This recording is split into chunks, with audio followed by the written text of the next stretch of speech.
नमस्कार दोस्तों, स्वागत है आपका एक और प्रेरणादायक कहानी में। दोस्तों, मनुष्य चाहे कितना भी प्रयास क्यों ना कर ले, कितना भी प्रयत्न क्यों ना कर ले, उसे अपने कर्मों का फल तो भोगना ही पड़ता है। चाहे मनुष्य कितना ही प्रयत्न कर ले, लेकिन वह कभी अपने कर्मों से बच नहीं सकता। जैसे आप कर्म करोगे वैसा ही आपको फल भी प्राप्त होगा। लेकिन मेरा एक प्रश्न है, क्या आप इस बात पर यकीन करते हैं कि जैसा आप कर्म करें वैसा ही आपको फल भी मिलेगा? अब आप में से अधिकतर लोगों के मन में यह प्रश्न जरूर उठ रहा होगा, क्योंकि इसमें पूछने वाली बात क्या है? ये तो सत्य ही है कि जैसे हम कर्म करेंगे वैसा ही हमें फल भी मिलेगा।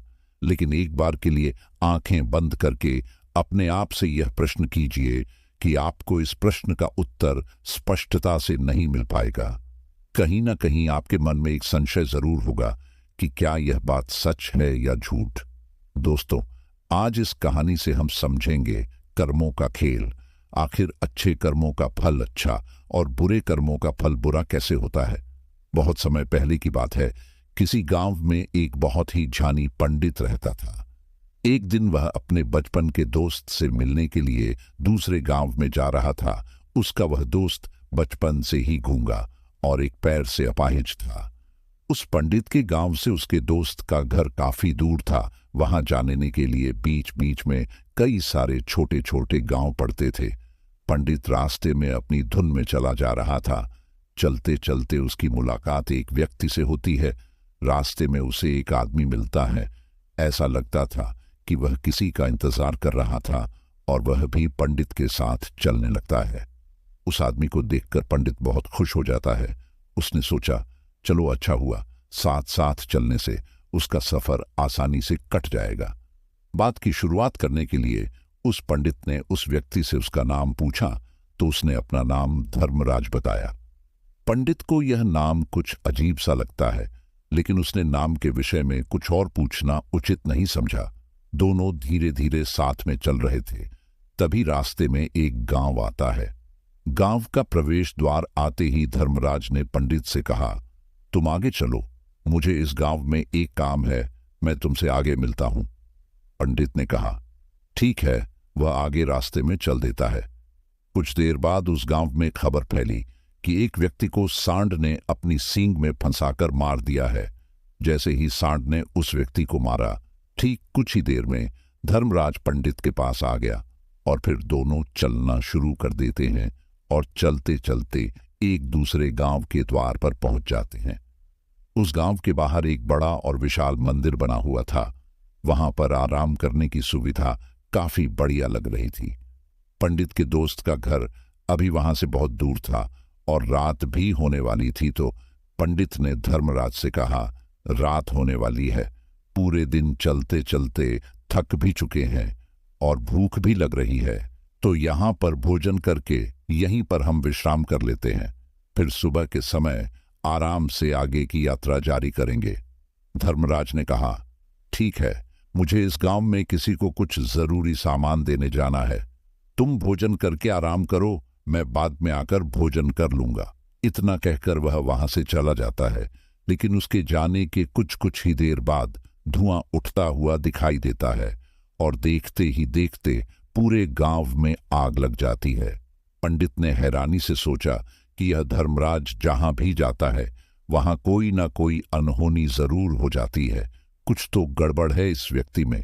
लेकिन पंडित ने रात्रि में धर्मराज से कुछ भी पूछना उचित नहीं समझा और वे दोनों सो गए। सुबह होते ही दोनों फिर से अपनी यात्रा शुरू कर देते हैं। कुछ देर चलने के बाद रास्ते में फिर से एक गांव आता है।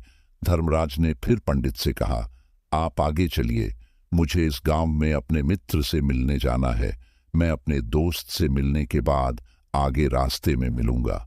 यह कहकर धर्मराज वहां से चला गया, लेकिन पंडित इस बार आगे नहीं गया। वहीं खड़ा होकर धर्मराज को देखता रहा कि वह कहाँ जा रहा है और क्या करता है। तभी थोड़ी देर बाद लोगों की आवाज सुनाई देने लगी कि एक व्यक्ति को सांप ने काट लिया है और उसकी मृत्यु हो गई है। ठीक उसी समय धर्मराज फिर पंडित के पास पहुंच गया, लेकिन इस बार पंडित से रहा नहीं गया और उसने धर्मराज से पूछ ही लिया कि तुम जिस भी गांव में जाते हो वहां कोई ना कोई अनहोनी जरूर हो जाती है। क्या तुम मुझे बता सकते हो ये ऐसा क्यों हो रहा है? धर्मराज ने कहा, पंडित जी, आप तो मुझे बहुत ज्ञानी मालूम पड़े थे, इसीलिए मैं आपके साथ चलने लगा था, क्योंकि ज्ञानियों का साथ बहुत अच्छा होता है। परंतु आप अभी तक समझ नहीं पाए कि मैं कौन हूं। पंडित ने कहा, मैं समझ गया हूं, लेकिन मुझे कुछ शंका है। अगर आप ही अपना उपयुक्त परिचय दे दें तो मेरे लिए आसानी होगी। तब धर्मराज ने जवाब दिया कि मैं यमदूत हूं और यमराज की आज्ञा से उन लोगों के प्राण हरण करता हूं जिनकी उम्र पूरी हो चुकी है। हालांकि पंडित को पहले से ही इस बात की आशंका थी, फिर भी धर्मराज के मुंह से यह बातें सुनकर वह घबरा गया। लेकिन वह हिम्मत करके पूछता है कि अगर तुम सच में यमदूत हो तो मुझे बताओ, अगली मृत्यु किसकी है? धर्मराज ने जवाब दिया, अगली मृत्यु तुम्हारे उसी मित्र की है जिससे तुम मिलने जा रहे हो, और उसकी मृत्यु का कारण भी तुम ही बनोगे। यह बात सुनकर पंडित सहम गया और सोच में पड़ गया कि अगर सच में यह धर्मराज यमदूत हुआ तो उसकी बात भी सच होगी और उसके कारण मेरे बचपन के सबसे अच्छे मित्र की मृत्यु हो जाएगी। इससे अच्छा तो यही होगा कि मैं अपने मित्र से मिलने ही ना जाऊं। कम से कम मैं उसकी मृत्यु का कारण तो नहीं बनूंगा। धर्मराज ने मुस्कुराते हुए कहा, तुम जो सोच रहे हो वह सब मुझे पता है, मगर तुम्हारे अपने मित्र से मिलने न जाने से नियति नहीं बदल जाएगी। तुम्हारे मित्र की मृत्यु तो निश्चित है और वह अगले कुछ ही पलों में घटित होने वाली है। धर्मराज के मुंह से ऐसी बातें सुनकर पंडित को झटका लगा, क्योंकि धर्मराज ने पंडित के मन की बातें पढ़ ली थीं, जो कि एक सामान्य व्यक्ति के लिए संभव नहीं है। अब पंडित को विश्वास हो गया कि यह धर्मराज सचमुच में यमदूत ही है। जब पंडित को यह पूर्ण विश्वास हो गया कि धर्मराज जी यमदूत है, तो वह घबरा गया। वह अपने मित्र की मृत्यु का कारण नहीं बनना चाहता था, इसलिए वह पलटकर अपने गांव की तरफ वापस जाने लगा। लेकिन जैसे ही पंडित वापस जाने के लिए मुड़ा, उसने देखा कि उसका मित्र तेजी से उसकी तरफ चला आ रहा है, जो कि पंडित को देखकर अत्यंत प्रसन्न दिखाई पड़ रहा था। अपने मित्र के आने की गति को देखकर पंडित को ऐसा लगा कि जैसे उसका मित्र काफी देर से उसका ही पीछा कर रहा है, लेकिन वह बचपन से ही गूंगा था और एक पैर से लंगड़ा भी था, इसीलिए ना तो वह पंडित को आवाज दे पाया और ना ही उस तक पहुंच पा रहा था। लेकिन जैसे ही वह पंडित के पास पहुंचा, अचानक ही जमीन पर गिर पड़ा और तुरंत ही उसकी मृत्यु हो गई। पंडित हक्का बक्का होकर धर्मराज की ओर देखने लगा, जैसे कि वह पूछना चाह रहा हो कि आखिर क्या हुआ।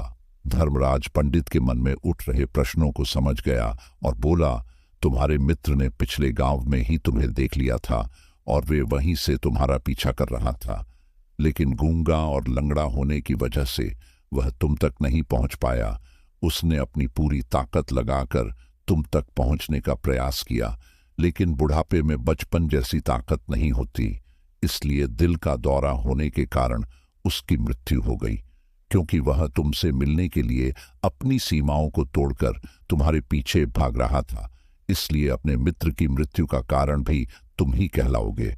अब पंडित को पूर्णतः विश्वास हो गया था कि धर्मराज एक यमदूत है और उसका कार्य जीवों के प्राण हरना है।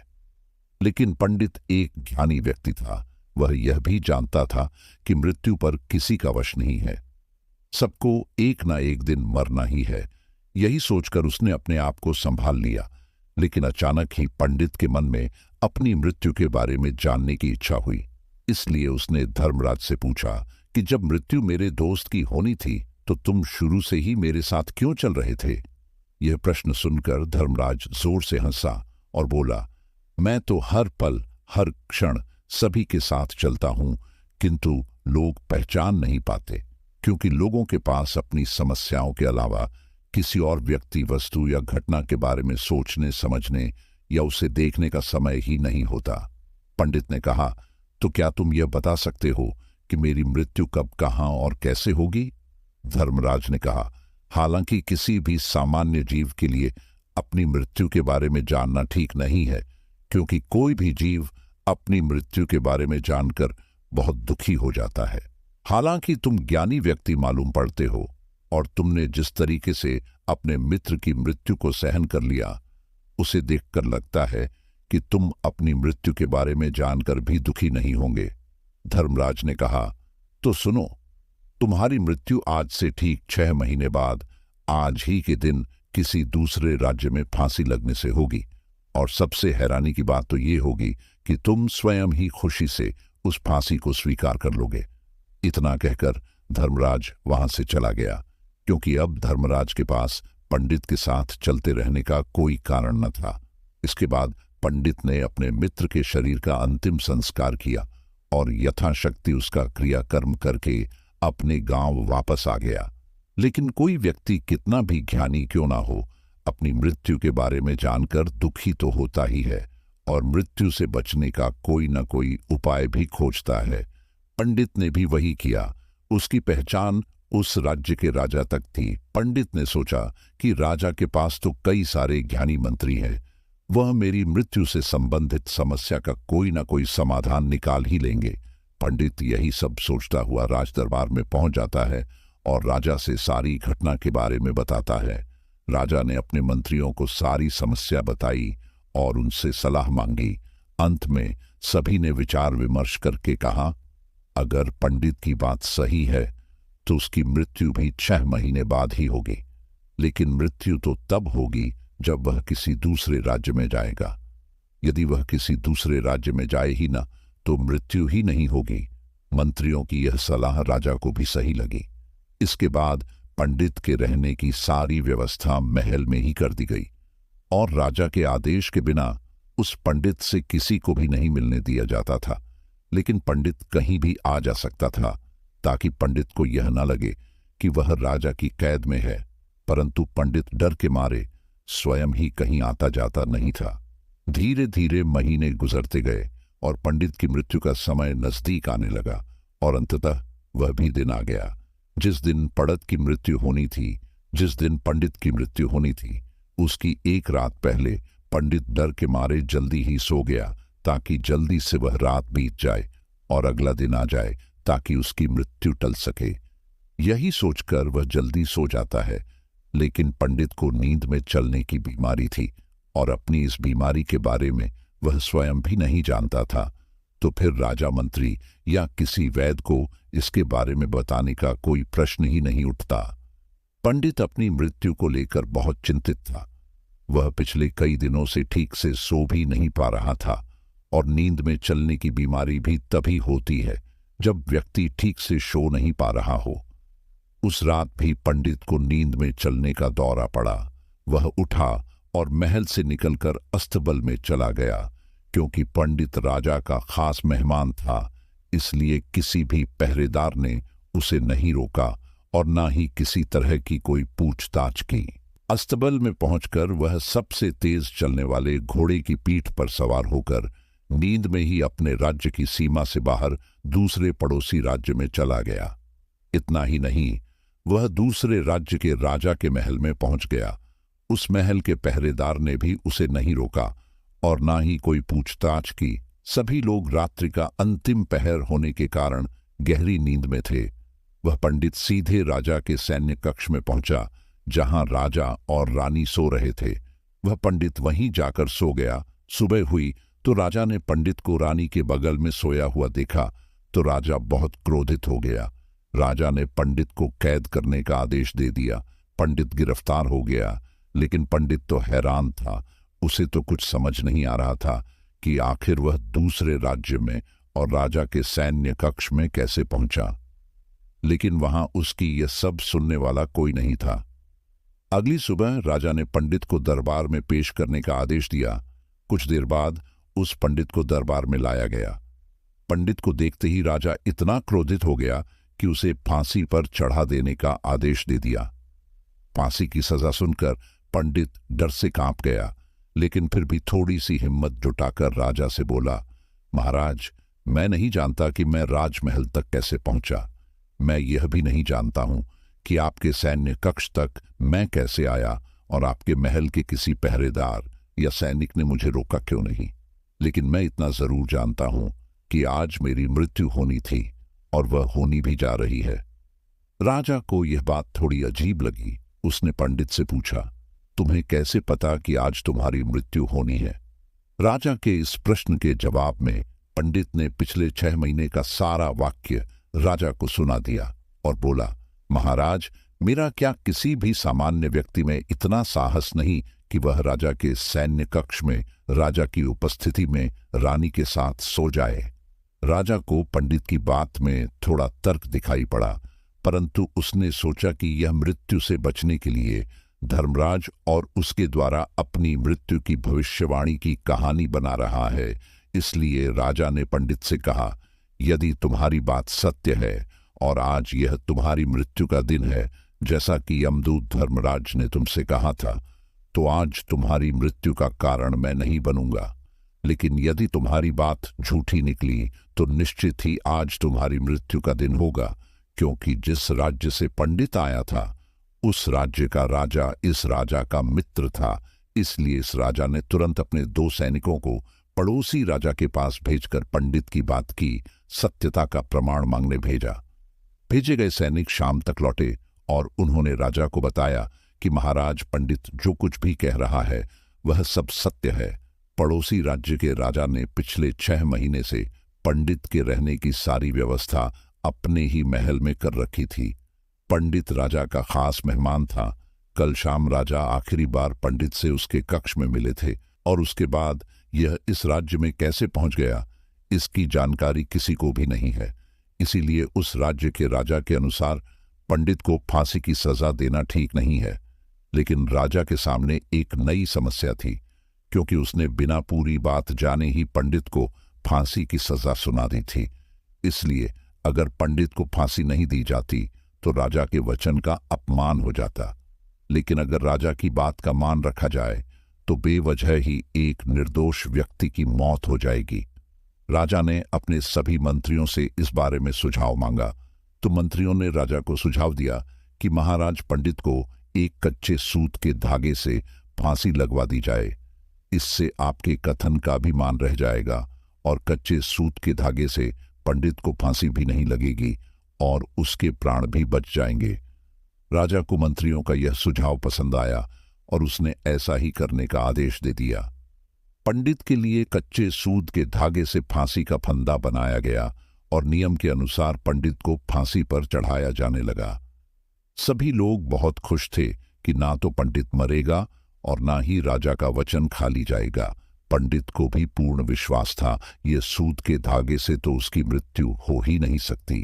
पंडित उस पर चढ़ने के लिए तैयार हो गया, जैसा कि धर्मराज ने भविष्यवाणी की थी कि तुम खुद ही अपनी फांसी को स्वीकार करोगे।